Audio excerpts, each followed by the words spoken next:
Chapter 7. The Search. Chet peered into the car, and then stooped to his knees to look under it. The Hardys had apparently vanished into thin air. "Hey, Frank! Joe!" Chet shouted in alarm. Beads of perspiration began to trickle down from his freckled face. Again he shouted for his companions. The air was still. After half an hour of futile waiting and calling for the brothers, Chet was thoroughly alarmed. He got into the car, turned it around, and started back to Centerville as fast as the rugged road would permit. Finally it joined the main highway, and Chet sped through Centerville to the general's house. "Frank and Joe, they're gone!" he cried out, running into the house. As Chet related his story, a look of growing concern appeared on the general's face. "They wouldn't go off without telling me," Chet said breathlessly. "Something's happened to them." The general had no doubt of this. "There's not a minute to lose. If we can't locate them ourselves, I'll notify the police." They got into the car. With General Smith behind the wheel, they pulled away from the house and were soon on the main highway. Soon they came to the intersection where the boys had left the highway. The officer took the bumpy road, which led into the woods. "Where does this go?" Chet asked. "It stays straight for a mile, and then makes a complete loop and comes out near the old Beauregard Smith plantation." "Jumpin' catfish!" Chet exclaimed. "Then we were going the wrong direction for the museum anyway." It was not long before the convertible dipped into the gully and rose over the brow of the hill where Frank had stopped for Chet's attempted photo of the deer. "Here's the place," Chet said. Braking to a halt and shutting off the motor, General Smith stepped out. Chet followed. "There must have been a struggle here," the officer said, examining scuff marks in front of a dense thicket. "The trail leads this way." Chet pointed to dragging heel marks. "Frank and Joe must have been kidnapped." With Chet following, the general pushed into the underbrush and advanced into the dank woodland. Ferns and tiny white wildflowers, which carpeted the forest, had been trampled. The route was clear, and the officer was making swift progress. The man pressed on relentlessly, unmindful of the briars that tore at his trousers, and seemingly unaware that Chet was puffing along behind him like a heavy tank. But dusk was falling rapidly, and soon the gloom was so dense that further progress was impossible without a light. "What a dud I am!" the general exclaimed. "Coming off like this and without a flashlight?" Chet, more eager than ever to find his friends, volunteered to return to the convertible for a flashlight. A short time later, perspiring heavily, he was back with the light.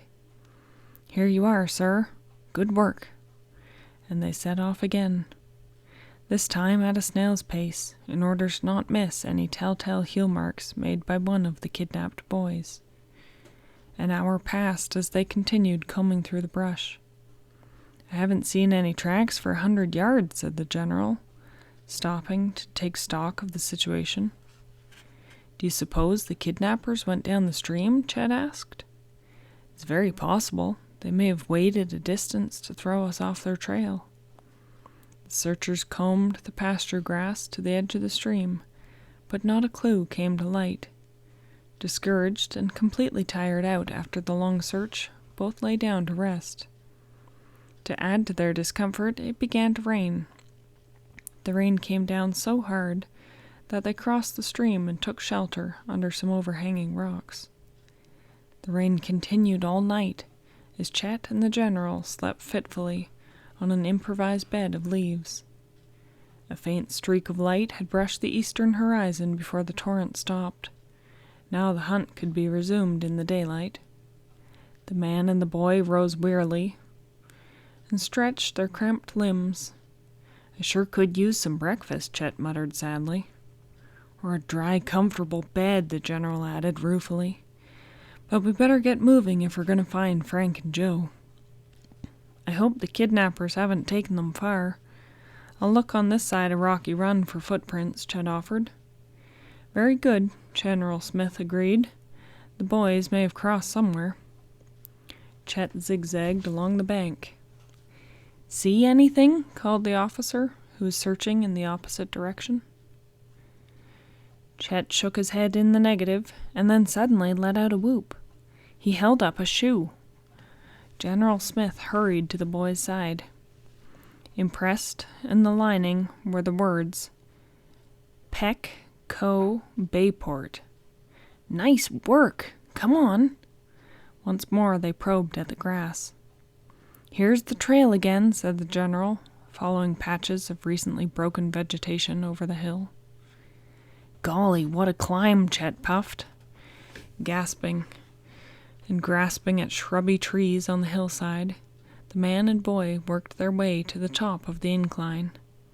The bare rocks there revealed no clue of recent travelers, nor had the mossy slope down the other side been disturbed lately by any human footprint. Slipping over the steep rocks, Chet and the general descended the hill again to the spot where the shoe had been found. They moved ahead slowly, examining every bent tuft of grass. Suddenly, Chet stopped. "Come here, General Smith," he called excitedly. "What's up?" Chet did not answer. He stood spellbound. "Listen!" The officer obeyed. At first he could hear only the ripple of the brook and the clear whistle of an oriole. Nothing unusual. "Shh! It may come again." The general strained to catch the faintest sound. And then it came to him, a muffled shout from somewhere down inside the earth. End of chapter 7.